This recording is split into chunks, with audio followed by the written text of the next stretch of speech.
Hi ಎಲ್ರಿಗೂ ನಮಸ್ಕಾರ. Welcome back to my channel. ನಾನು ಲಕ್ಷ್ಮಿ. ಖಾರದ ಪೊಂಗಲ್ಲು ಹೇಗೆ ಮಾಡೋದು ಅಂತ ನೋಡೋಣ. ನಾನು ಸ್ಟವ್ ಹತ್ತಿಸ್ಕೊಂಡು ಒಂದು ಕುಕ್ಕರ್ ತಗೊಂಡು ಇಟ್ಕೊಂಡಿದ್ದೀನಿ. ಒಂದೆರಡು ಸ್ಪೂನಷ್ಟು ತುಪ್ಪ ಹಾಕ್ಕೊಂಡಿದ್ದೀನಿ. 2 ಸ್ಪೂನಷ್ಟು ಎಣ್ಣೆ ಹಾಕ್ಕೊಂಡಿದ್ದೀನಿ. ತುಪ್ಪ ಎಣ್ಣೆ ಎರಡು ಬಿಸಿ ಆದಮೇಲೆ ಒಂದು 10 ಮೆಣಸು, ಚಕ್ಕೆ ಸ್ವಲ್ಪ, ಲವಂಗ ಒಂದೆರಡು, ಸಾಸಿವೆ ಸ್ವಲ್ಪ, 1 ಸ್ಪೂನಷ್ಟು ಜೀರಿಗೆ, ಹಸಿಮೆಣಸಿನ್ಕಾಯಿ,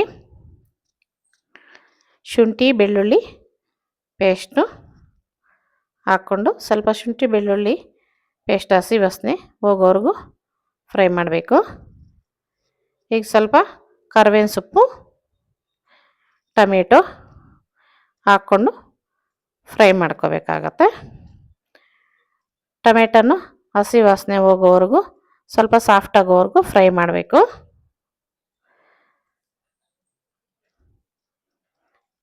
ಇಷ್ಟು ಸಾಫ್ಟ್ ಆಗಿದೆ. ಈಗ ನಾವು ರುಚಿಗೆ ತಕ್ಕಷ್ಟು ಉಪ್ಪು ಹಾಕ್ಕೋಬೇಕು. ಸ್ವಲ್ಪ ಅರಿಶಿನ ಚಿಕ್ಕ ಸ್ಪೂನಲ್ಲಿ 1 ಸ್ಪೂನ್ ಹಾಕ್ಕೊಂಡಿದ್ದೀನಿ. 2 ಸ್ಪೂನಷ್ಟು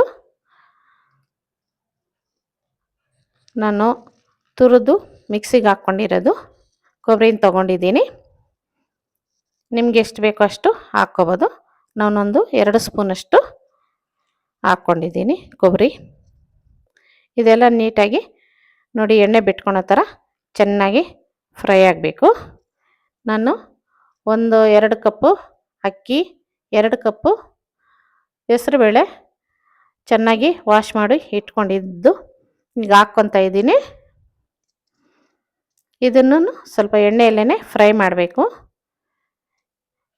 ತೊಗರಿಬೇಳೆ ಅಕ್ಕಿ ಎರಡೂ ಸ್ವಲ್ಪ ಫ್ರೈ ಆದಮೇಲೆ ನೀರು 1-2 ಚಮಚಷ್ಟು ಹಾಕ್ಕೊತಾ ಇದ್ದೀನಿ. ನೀವು ನೀರು ನೋಡಿಕೊಂಡು ಹಾಕ್ಕೊಳ್ಳಿ.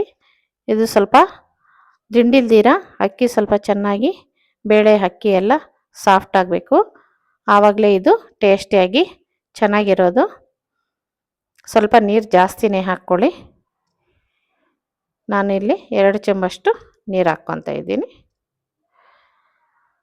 ನಿಮ್ಗೆ ಅಕ್ಕಿ ಕ್ವಾಂಟಿಟಿ ಎಷ್ಟು ತೊಗೊಂಡಿರ್ತೀವೋ ನಾವು ಬೇಳೆನೂ ಅಷ್ಟೇ ತೊಗೋಬೇಕು ಕ್ವಾಂಟಿಟಿ. ಆವಾಗಲೇ ಟೇಸ್ಟು ಚೆನ್ನಾಗಿರೋದು. ಅಕ್ಕಿ ಎಷ್ಟು ತೊಗೊಂಡ್ರೆ ಅಷ್ಟು ತೊಗೊಂಡಾಗ ನಾವು ನೀರೂ ಅಷ್ಟೇ ಸ್ವಲ್ಪ ಜಾಸ್ತಿನೇ ಹಾಕ್ಕೋಬೇಕಾಗತ್ತೆ. ಅಕ್ಕಿ ತೊಗೊಂಡೋದಕ್ಕಿಂತ ನೀರು ಸ್ವಲ್ಪ ಜಾಸ್ತಿ ಹಾಕ್ಕೊಳ್ಳಿ. ಇವಾಗ ನಾನು ಕುಕ್ಕರು ಮುಚ್ಚಳ ಹಾಕ್ತಾಯಿದ್ದೀನಿ.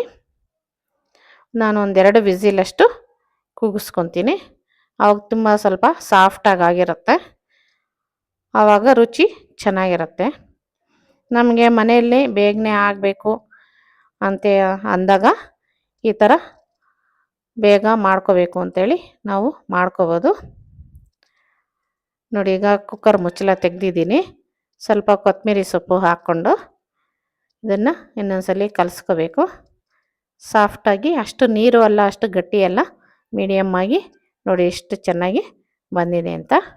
ಅಷ್ಟು ಜಾಸ್ತಿ ನೀರಿದ್ರೂ ಪೊಂಗಲ್ಲು ಚೆನ್ನಾಗಿರಲ್ಲ, ಅಷ್ಟು ಗಟ್ಟಿ ಇದ್ರೂ ಚೆನ್ನಾಗಿರಲ್ಲ. ಮೀಡಿಯಮ್ ಆಗಿ ಚೆನ್ನಾಗಿದೆ ನೋಡಿ.